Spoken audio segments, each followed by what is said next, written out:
In your estimation, how many women have you slept with in your life? That's a good question. I never really counted.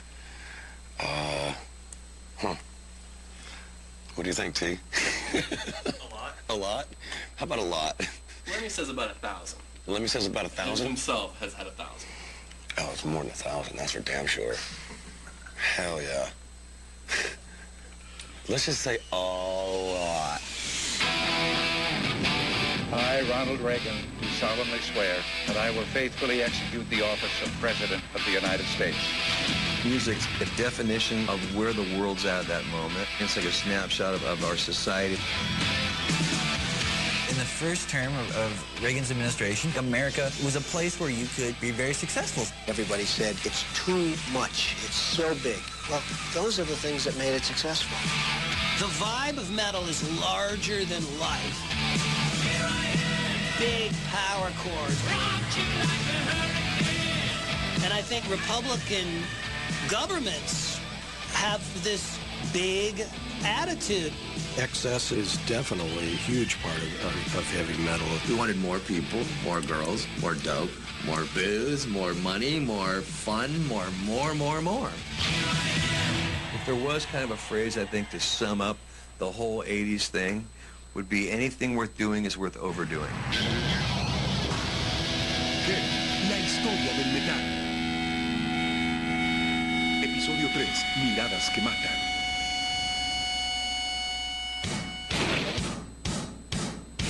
A través de su historia, el heavy metal siempre ha estado enfrentado con buena parte de la sociedad.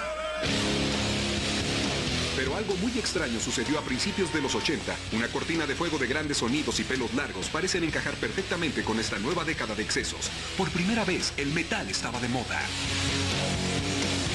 E igual que la Reaganomía, la revolución empezó en California. When you read encyclopedias for rock history, you're going to see the 64 British invasion has its chapter.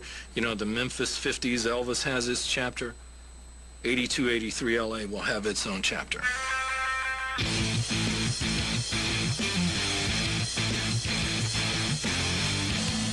In those days, on the Strip, you could literally see a Wasp, Striper, Saxon.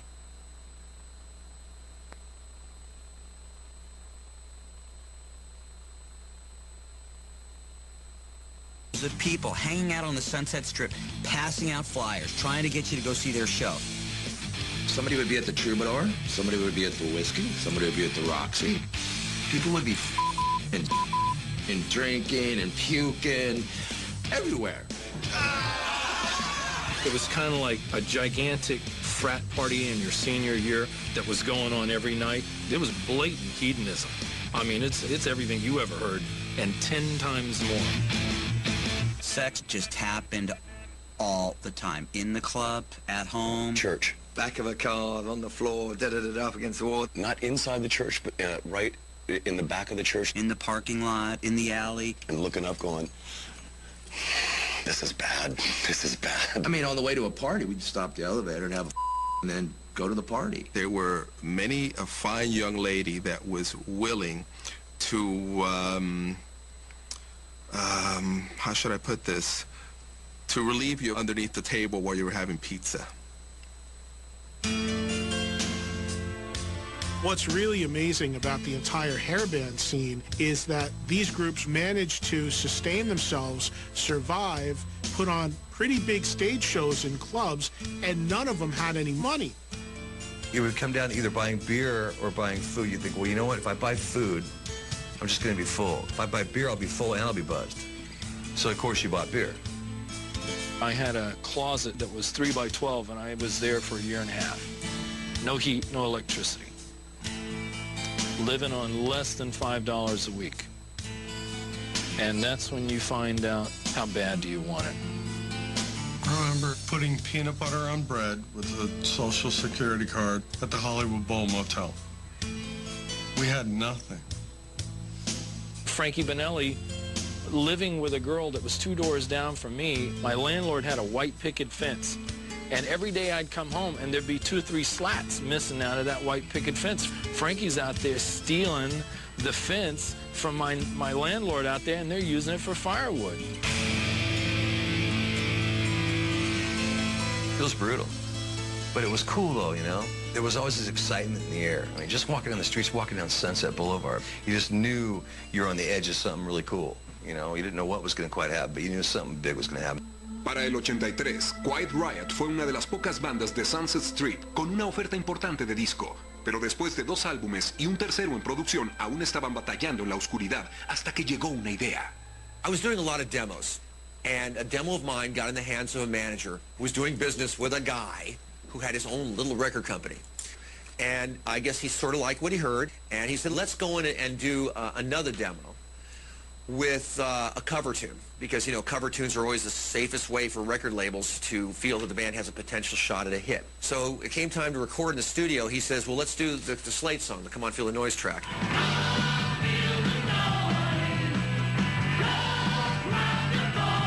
The song Come On Feel the Noise, that was the producer's idea to do the song, because he felt that Kevin's vocals were like Noddy Holder's vocals. And the logic of it made sense. Slade had a #1 hit with that song everywhere but the U.S. We hated it. We didn't want to do it. Kevin DuBrow was dead set on not doing it. We didn't like the Slade songs too much. We were never huge fans, and we never even worked the song up, Come On Feel the Noise. We didn't even rehearse it. We didn't learn it. We thought we had a good plan. Play the song. Play it bad. Forget about the song.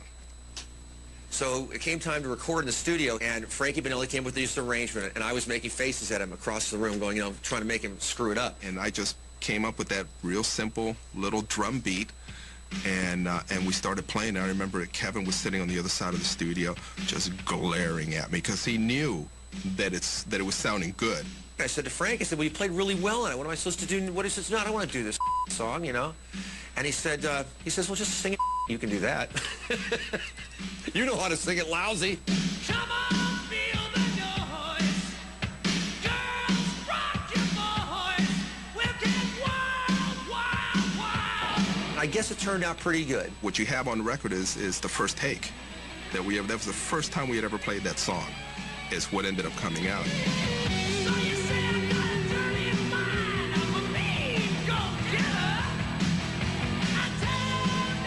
The album slowly climbed up the charts, and we then toured with Loverboy. Loverboy, extremely mainstream, extremely commercial. We opened ourselves up to a whole new audience of people that wouldn't necessarily have listened or bought a Quiet Riot record in 1983, and we won those people over. Cargado de canciones rítmicas, el LP Mental Health de Quiet Riot continuó subiendo audazmente en las listas del pop. Entonces, el 26 de noviembre de 1983, hizo algo que ningún disco de metal había hecho antes. When I count to 3, I want you guys to scream so loud that your throats are gonna bleed. 1, 2, 3! Metal Health se convirtió en el álbum #1 en los Estados Unidos. You want metal? You got it! Metal Health!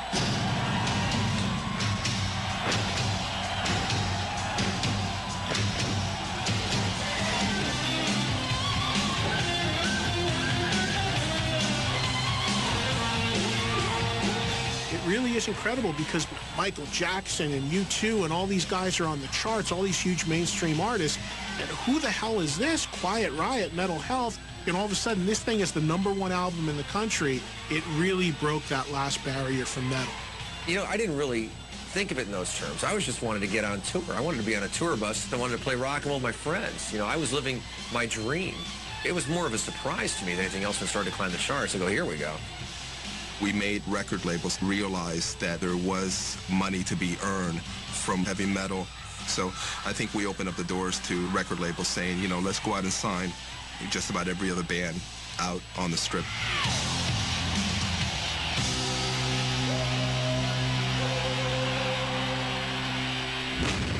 Heavy, la historia del metal. We were the first band that was doing something that was against the grain of the time. I think there's that rebellious part of us that wanted to really stand out and shock the out of people. We got away with murder. That is a show. Heavy, la historia del metal. Heavy, la historia del metal.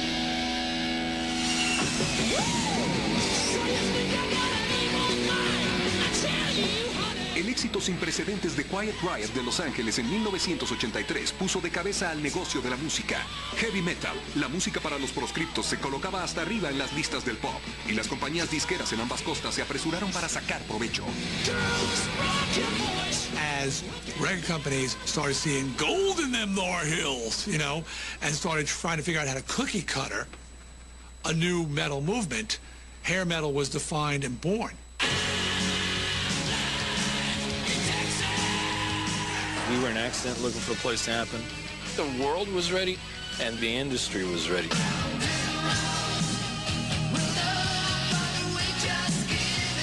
We thought about what we were getting into. We knew there was going to be a lot of everything, and that's what we wanted.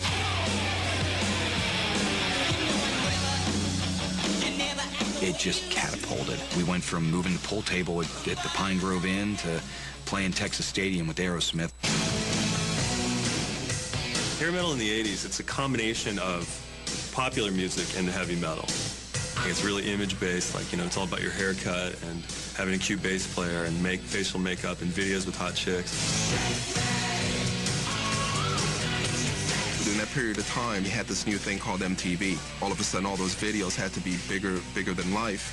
Luckily, there are all these fans in Los Angeles who base their whole music career on having a grid-shocking visual image.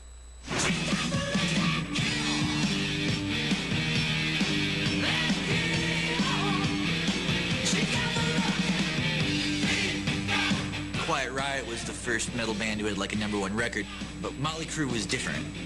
They pretty much became the first really important band from LA during the 80s. LA is like decadent, you know? And they were the band that came out of LA that was decadent, man. They were just, you could tell, they just dripped with sleaze and sex and blood and fire. I think there's that rebellious part of us that wanted to really stand out and shock the out of people. We were like the weirdest dudes on the planet walking down Sunset Boulevard in stiletto heels, makeup, crazy hair, tattooed, drunk. Clearly, we did not give a we did not care about consequences. We were the first band that was doing something that was against the grain of the time.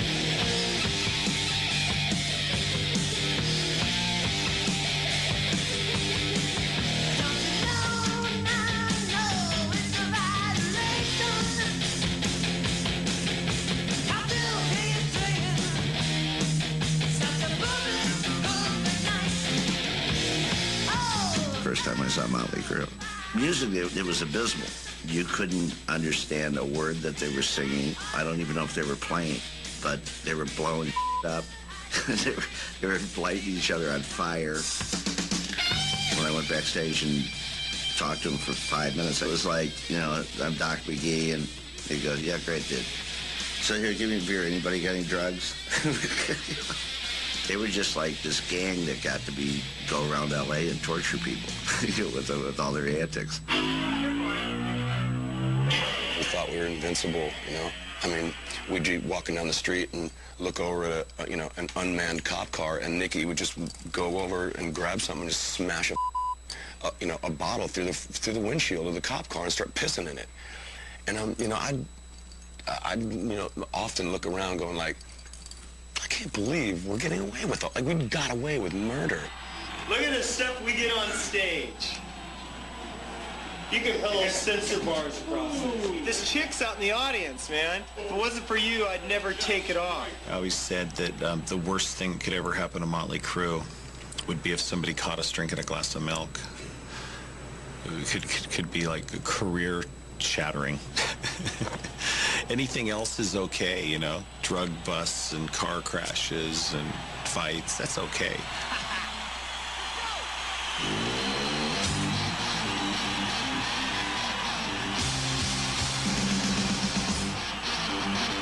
Como Led Zeppelin 15 años antes, el libertinaje de Motley Crue fuera del escenario ocasionó grandes habladurías. El público se congregaba en sus conciertos para atestiguar el espectáculo y Crue se entregaba cada noche. There's different kinds of success. There's chart success and album sales success. We didn't really think like them. We hadn't been jaded yet. We thought success was how many more amps could we get on stage? How much bigger could we make our pyro? That was what we wanted. We would go see other bands and go, we can top that. You know, explosions, volume, the biggest PA system on the planet, the biggest light show in the world. Like, that's always been metal's calling. It's like bigger, better, faster, harder, louder. And I'm proud to say I'm a big part of that.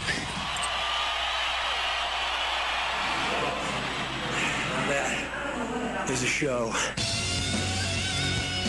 Más grande, más rápido, más fuerte no solo fue la tarjeta de presentación de Crew, fue también el himno de actuaciones del metal de la vieja escuela como Black Sabbath, Judas Priest, Iron Maiden, que tocaban para auditorios atestados por todo el país y agasajando a los fanáticos con espectaculares presentaciones.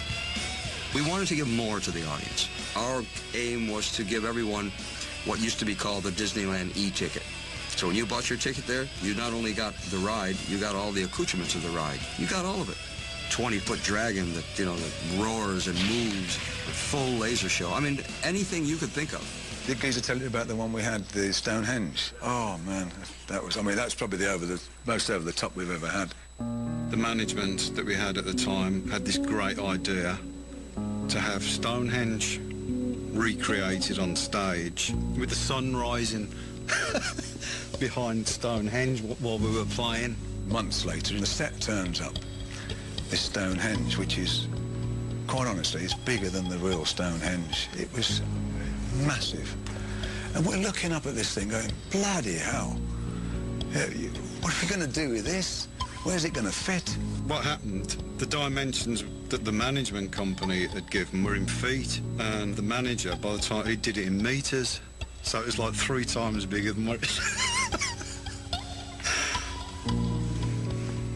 And then Spinal Tap came out, who just happened to have the tiny Stonehenge. The little children of Stonehenge, beneath the haunted moon. En el 84, los visionarios de los cómics Christopher Guest, Harry Shearer y Michael McKeon crearon el documental ficticio Este es Spinal Tap. El filme sumamente exitoso dirigido por Robert Reiner, quien ayudó a unir la presa recién encontrada del metal con la cultura pop mientras daba unas bien merecidas pulsadas.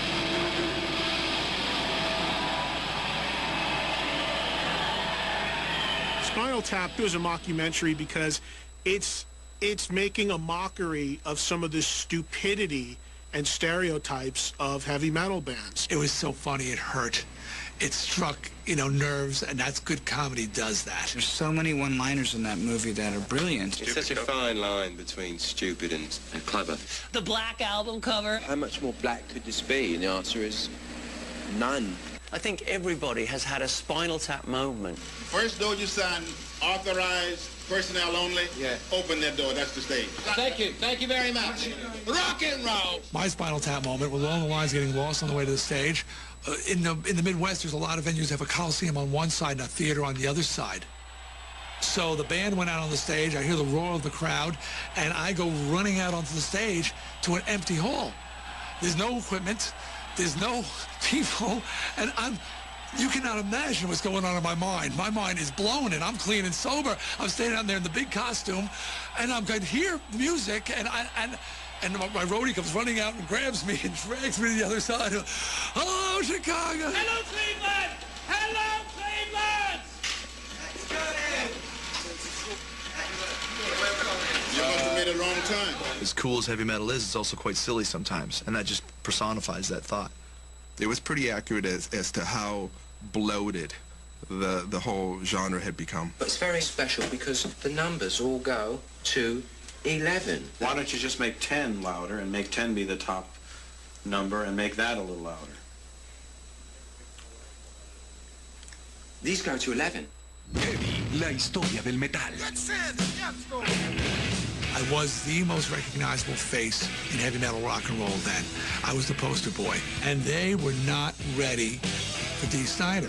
Mr. Snider, what is the name of your fan club? The fan club is called the Sick Friends of Twisted Sister. Heavy, la historia del metal. Heavy, la historia del metal. Heavy metal does have a message for the rest of society. and that is you. God bless America. These are Reagan times. Real conservative wave going on there. We have an obligation to see to it that the country retains some sense of moral sanity.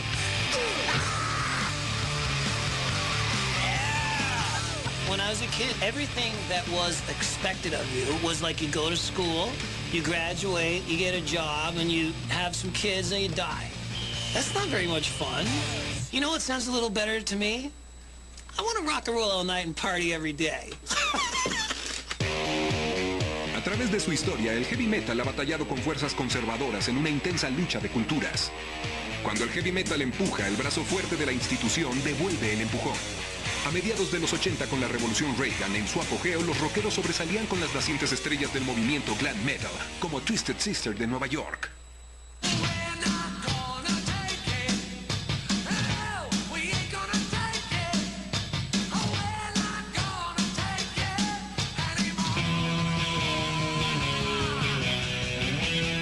When the conservatives are in control, when there's a tightening on our rights, the rebelliousness of heavy metal, the anger that it allows you to express, people really warm to that. And we're not going to take a video as a chance to further express the frustration of growing up and being yelled at by my dad and you know, disciplined by my dad, and the outlet heavy music provided. And they watched that video and they were like, yeah, I want to rock, man. This band's speaking for me.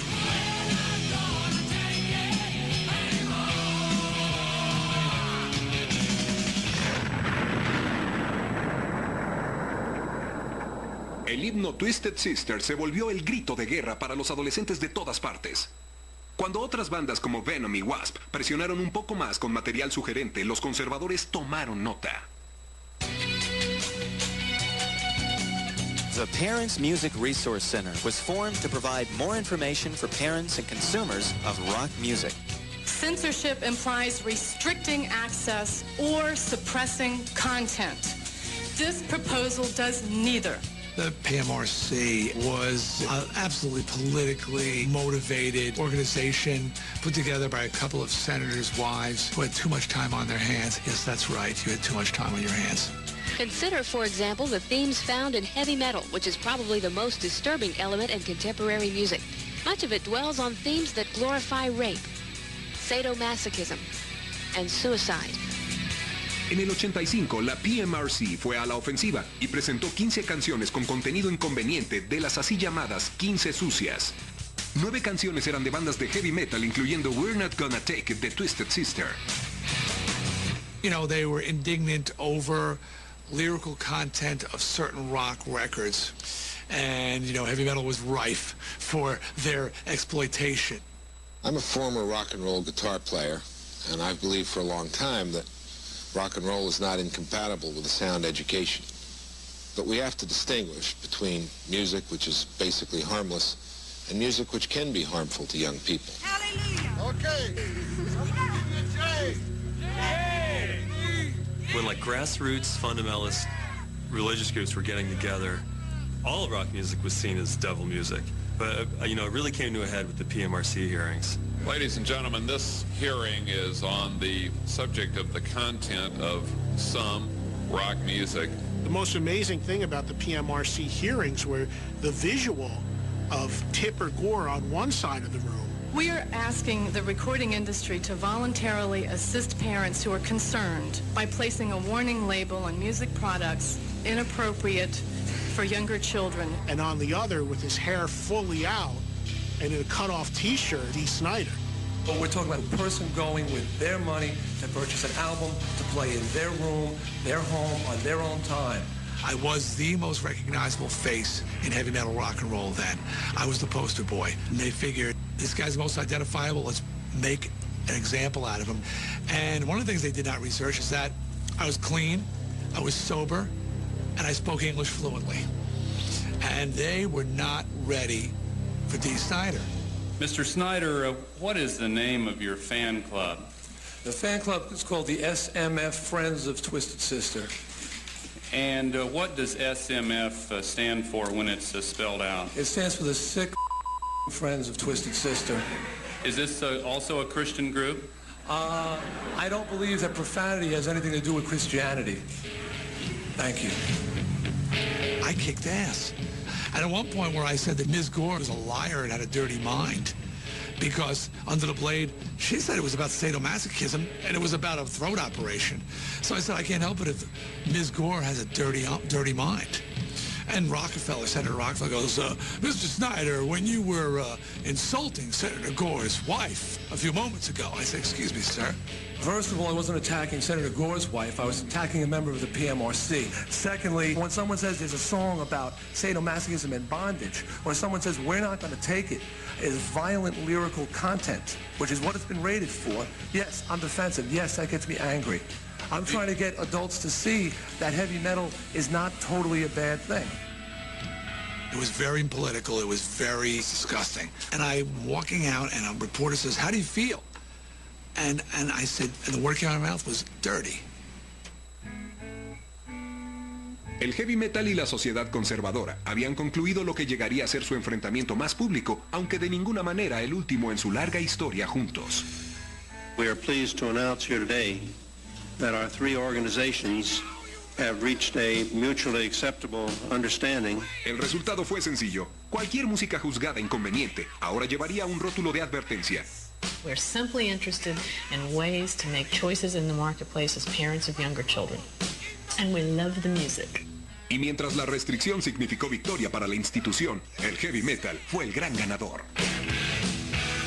So they called up and said we had to put a sticker on our album cover, and I was like, well, what's the sticker saying? And it's like, well, this record contains explicit lyrics. I said, put it on. It's wonderful. I love them. People will buy the album. That little parental discretion sticker almost guaranteed you that your record was going to be purchased by disgruntled kids.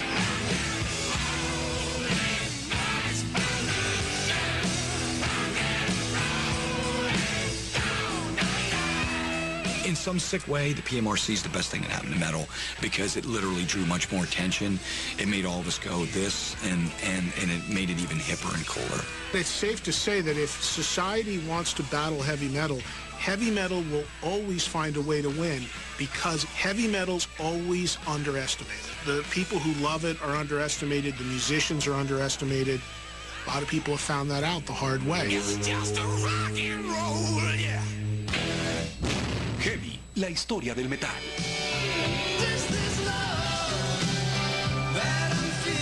Every metal band would release the power ballad. Every glam band had it. It was almost like you had to put out a power ballad on your album in order for it to do well. What's metal about that? Heavy, la historia del metal. Heavy, la historia del metal.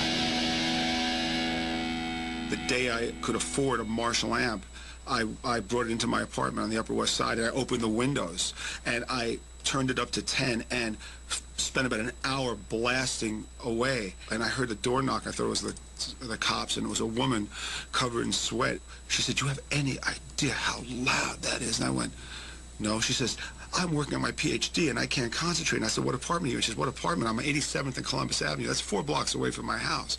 And I said, "You heard me on 87th and Columbus?" And then I slammed the door in her face, and she called the police.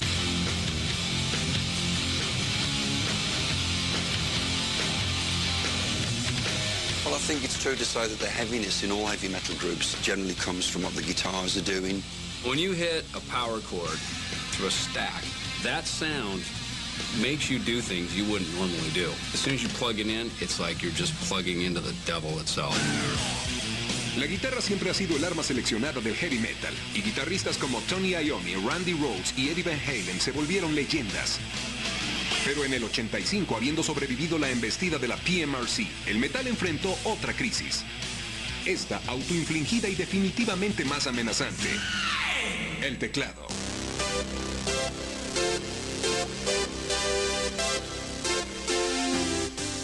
When Van Halen's Jump featured keyboards, it was a bit of a surprise because here Eddie Van Halen is known as one of the best guitarists in the world, and then they get the #1 on the riff that he did on the keyboard.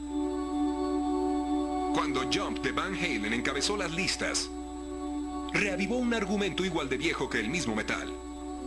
¿Los teclados pertenecen a la música dura? En el 85, Motley Crue avivó la llama, no solo usando un piano, sino alentando el movimiento y creando lo que muchos creen es la primera balada con fuerza. I actually remember even writing this song. We were sitting in the studio and Tommy just started going ding, ding, ding, ding, ding, ding, ding, ding, ding, ding. And I'm just kind of humming along. It was just a cool ballad. And then Nikki goes home and comes back with these lyrics. You know I'm a dreamer, but my heart's of gold.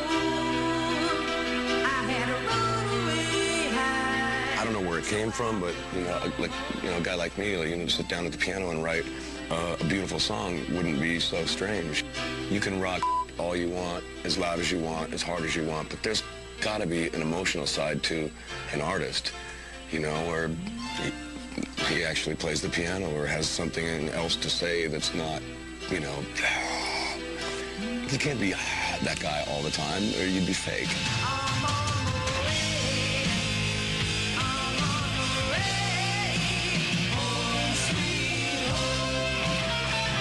It was the ultimate get your lighters out song. It became a big hit, and it was another very accessible song, and I think that probably 1 million or so people bought Motley Crue's album because of Home Sweet Home, and were quite shocked that the other stuff wasn't all Home Sweet Home.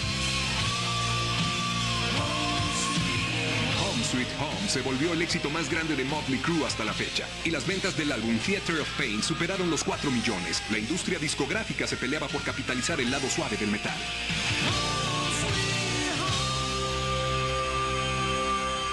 And that became the cliche. Every metal band would release the power ballad. Every glam band had it. Give me a glam band, I'll tell you their second single is always a power ballad.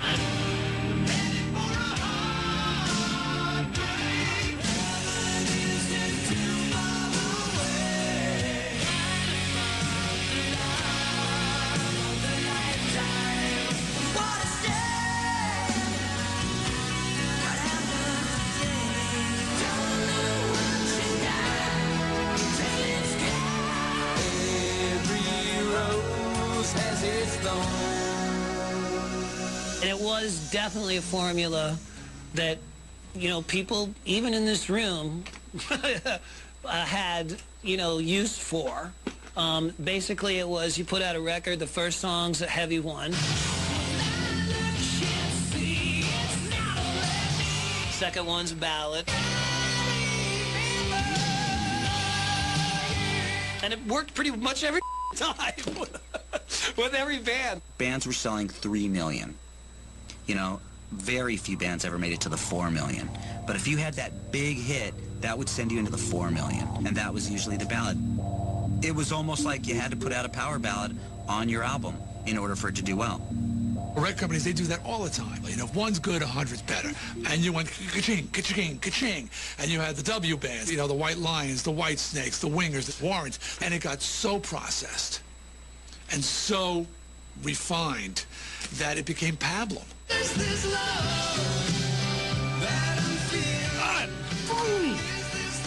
feeling. Idiots. And then it got even worse because then it was, hey, I got an idea. Let's unplug. Thanks, Tesla. What's metal about that? So now all the metal bands are playing acoustic songs. Extreme. More than words. Mr. Big. Just to be the next to be with you. You. And then it became this whole unspoken thing on MTV, like, if you can't unplug, you're not really a musician. You know what? You're going to see Tracy Chapman or Paul Simon plug into 2 Marshall stacks and ride the lightning. A medida que más y más actuaciones anotaban un éxito comercial con baladas de fuerza, se intensificó la presión de las marcas. La fórmula era sencilla. Las bandas de metal estaban vendiendo mucho y se estaban vendiendo.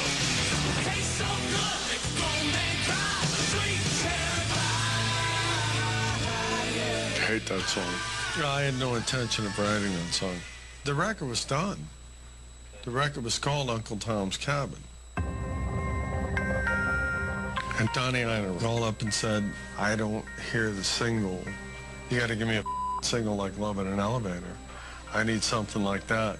So that night I wrote Cherry Pie, sent it to him. He lived with it over the weekend, and all of a sudden the album's called Cherry Pie.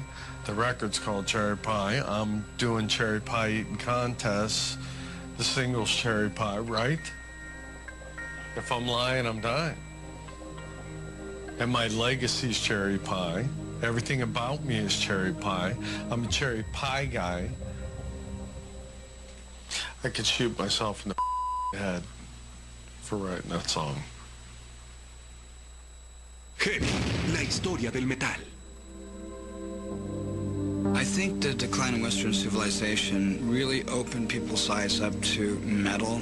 After seeing the movie, I was kind of like, man, there are a lot of creeps in Los Angeles, aren't there? Do you wish, Chris? When you saw the Chris Holmes part, and he's just guzzling it in the pool, and I saw that, and what was funny, all of a sudden became very sad. Heavy, la historia del metal.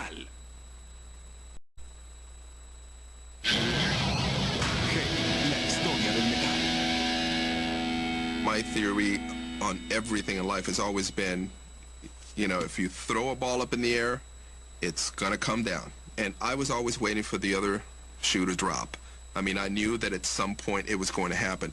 The difference was that I didn't expect for it to happen quite as fast as it did. The Dow plunged 23%, wiping out $500 billion. We're looking at a depression. When your mom and dad says everything's good in moderation, it's true. You know, you too much and falls off. Too much dope, you OD. You know, I mean, where do you go? Payback's a bitch. We did not trade weapons or anything else for hostages. There are perhaps as many as 300,000 people who have already been exposed to the AIDS virus. A medida que los 80 llegaban a su fin, el optimismo norteamericano se desvanecía. Lo que se consideraba apropiado unos años antes, ahora parecía ingenuo e irresponsable. Aunque el hair metal y su imagen festiva aún vendía, las señales de su muerte estaban por todas partes. La prueba más condenable la proporcionó el film del 88 de la directora Penelope Spheeris, El declive de la civilización occidental, parte 2, Los años del metal.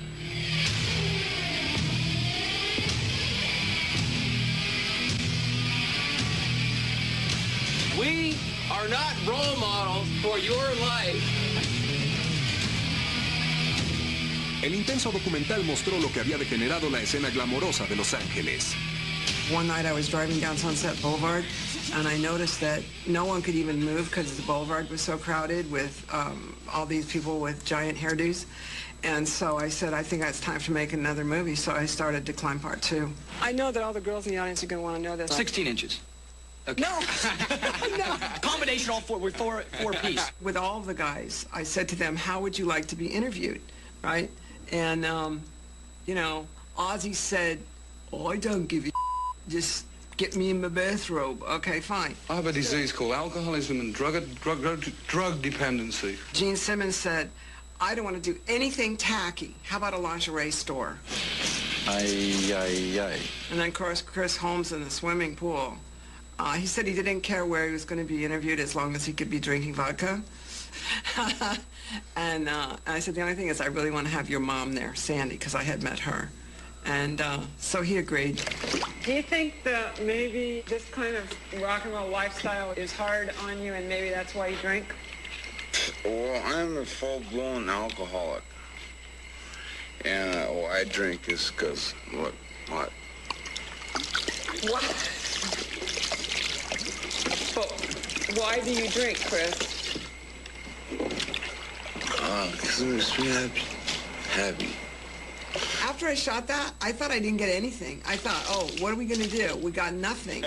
He was just goofing off, didn't get anything. And then when we started looking at it, we were like, oh, my God. It was heavy stuff. You think you might be covering up some pain? Yeah. Okay. What would that be from, I wonder? Oh, here. Do you like this label? Sure. Let's not avoid the issue. What would that be from? Okay, here. Watch. Do you wish, Chris? When you saw the Chris Holmes part, he's just guzzling it in the pool. I saw that, and what was funny all of a sudden became very sad. I think the Decline of Western Civilization Part 2 really opened people's eyes up to metal.